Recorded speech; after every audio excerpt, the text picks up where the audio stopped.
వీడియోలోకి వెళ్లే ముందు మీకు ఒక చిన్న ప్రశ్న. మన భూమి గుండ్రంగా ఉందని మొదటిసారిగా ఎవరు చెప్పారు? మీకు తెలిస్తే ఆన్సర్ కామెంట్ బాక్స్లో కామెంట్ చేయండి. 1961 నవంబర్ 28 ఆ రోజు జరిగిన ఒక సంఘటన ఇప్పటి వరకు మనకు ఒక మిస్టరీగానే మిగిలిపోయింది. ఇద్దరు ఇటాలియన్ సోదరులు స్పేస్ అబ్జర్వేషన్ నుండి కొన్ని అన్యూజువల్ సౌండ్స్ని రికార్డ్ చేసినప్పుడు అందులో ఒక మహిళ అంతరిక్షం నుండి ఏదో మాట్లాడుతున్నట్టు ఇటాలియన్ సోదరులు చెప్పిన దాని ప్రకారం ఆమె హాట్ ఆక్సిజన్ అని అంటుంది. మొదట వారు ఇదేదో ఎయిర్ క్రాఫ్ట్ ఎమర్జెన్సీ అని అనుకున్నారు. దీని గురించి నాసా మరియు ఇతర అంతరిక్ష సంస్థలకు సమాచారం అందించబడింది. అయితే మనకు ఆశ్చర్యం కలిగించే విషయం నాసా మరియు ఇతర సంస్థలు మనకు వెల్లడించాయి. అది ఏమిటి అంటే అసలు వారు 1961లో మహిళా ఆస్ట్రో నెంబర్ను అంతరిక్షంలోకి పంపించలేదు. అయితే ఆ గొంతు ఎవరిది? నేటికి అది ఒక మిస్టరీగానే మిగిలిపోయింది. స్పేస్ నుంచి వచ్చిన ఆ మహిళా వాయిస్ యొక్క రికార్డింగ్ ఇది.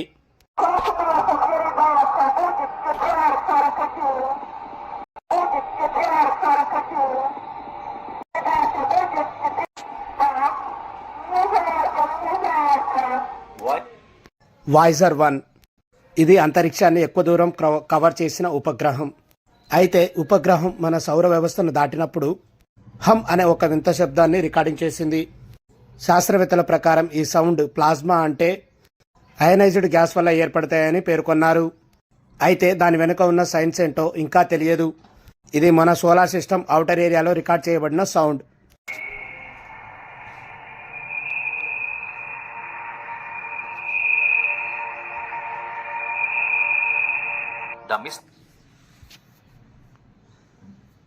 The mystery of 234 blinking stars.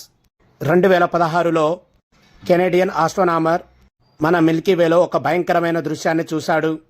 ఆయన చూసిన దాని ప్రకారం మొత్తం 234 స్టార్లు ఒకేసారి బ్లింక్ అవుతూ ఉండడం చూశాడు. ఆస్ట్రోనామర్ ఇది చూసి షాక్ అయ్యాడు. ఎందుకంటే మన అంతరిక్షంలో ఇలాంటివి జరగడం అసంభవం. ఎందుకంటే ఒక స్టార్ ఒక రేట్లో కంటిన్యూస్గా బ్లింక్ అవ్వడం మామూలు విషయం కాదు. నేటికి ఈ 234 స్టార్స్ యొక్క మిస్టరీ ఇంకా మనకు సాల్వ్ కాలేదు. మన భూమిని ఆక్రమించడానికి ఏలియన్స్ ద్వారా పంపించిన సిగ్నల్స్ అని కొంతమంది నమ్ముతారు. The sound of black hole. మనం బ్లాక్ హోల్ యొక్క పిక్చర్ని 2019లో మొదటిసారి చూసాము. అయితే 2003లో MITకి చెందిన Edward Morgan Chandra X observatory ద్వారా బ్లాక్ హోల్ యొక్క సౌండ్ వేవ్స్ని ఆడియో ఫార్మేషన్లో కన్వర్ట్ చేశారు. అది హ్యూమన్స్ వినేంత లిమిట్లో ఉంది.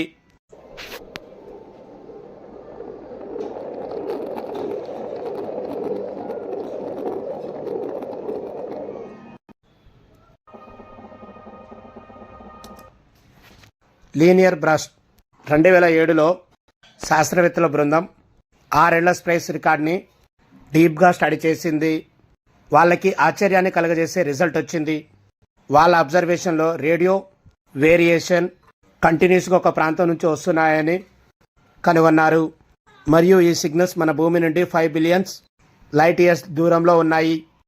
అంటే ఈ రేడియో వేవ్స్ మన భూమి పుట్టకముందే విడుదల చేయబడ్డాయి.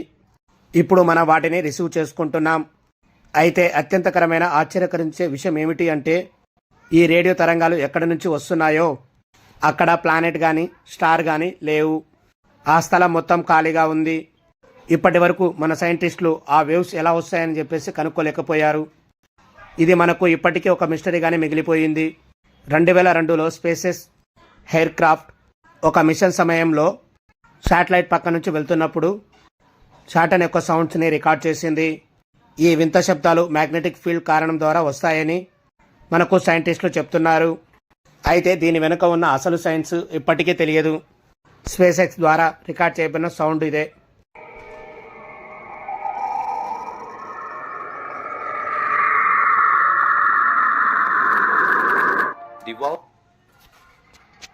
The wow signal. 1977లో ఓవియో స్టేట్ యూనివర్సిటీలో ఉన్న రేడియో టెలిస్కోప్ ఎలాంటి సిగ్నల్స్ని క్యాచ్ చేసింది అంటే అది చూసిన ఆస్ట్రోనామర్స్ అందరూ ఆశ్చర్యపోయారు. ఈ సిగ్నల్స్ సాజిటేరియస్ క్యాన్సులేషన్ ద్వారా వస్తుంది. మరో ఆశ్చర్యకరమైన విషయం ఏమిటి అంటే ఈ సిగ్నల్స్కి ఎప్పుడు మనం న్యాచురల్గా జనరేట్ చేయలేము. దీనిని కేవలం ఆర్టిఫిషియల్గా మాత్రమే జనరేట్ చేయగలము. దీన్ని బట్టి ఈ సిగ్నల్స్ని ఏలియన్స్ పంపిస్తున్నారని తెలుస్తుంది. ఈ సిగ్నల్స్ని కనుక్కున్న యాస్ట్రోనామర్స్ తన పేపర్పై వావ్ అని రాశాడు. అందుకే ఈ సిగ్నల్కి ది వావ్ సిగ్నల్ అనే పేరు వచ్చింది. అలాగే ఈ వావ్ సిగ్నల్ని మన మొత్తం మానవ చరిత్రలో అత్యంత రహస్యమైన సిగ్నల్గా పరిగణిస్తాం. మన విశ్వంలో తెలియని ఇలాంటి ఎన్నో విషయాలు ఉంటాయి. అందుకే అంటారు మన శాస్త్రవేత్తలు మొత్తం విషయంలో కేవలం 0.25% మాత్రమే మేము డిస్కవర్ చేశామని, అలాగే మ్యాక్సిమం 2% వరకు మాత్రమే చేయగలరు. దీని వెనుక ఒక పెద్ద రీజనే ఉంది. దీనివల్ల రీజన్ ఏమిటంటే ఇన్నాళ్ళు మనకు నేర్పిస్తున్న బిగ్ బ్యాంగ్ థియరీ, అసలు బిగ్ బ్యాంగ్ థియరీ అనేది నిజానికి లేదు. సో గైస్, మరిన్ని ఇంట్రెస్టింగ్ వీడియోస్ కోసం మా ఛానల్ సబ్స్క్రైబ్ చేసుకోండి, పక్కన ఉన్న బెల్ ఐకాన్ ప్రెస్ చేయండి. Okay guys, thank you, bye.